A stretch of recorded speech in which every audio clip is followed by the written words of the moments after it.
Kesin de açacağım. Girdik mi? Girdik abi.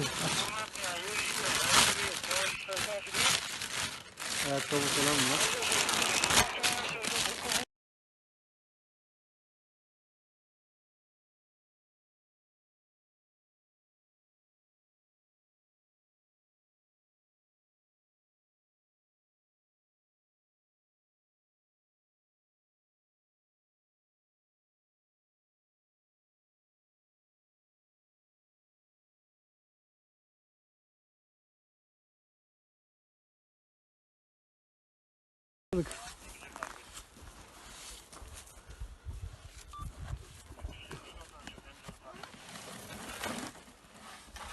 Del marka kasa.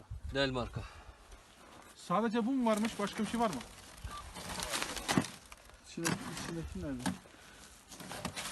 İçi de duruyor. İçi duruyordur ya. İçi duruyor ya. Kapağı yok sadece. Kapağı olmaz. Yok. Bir bak bakayım ya.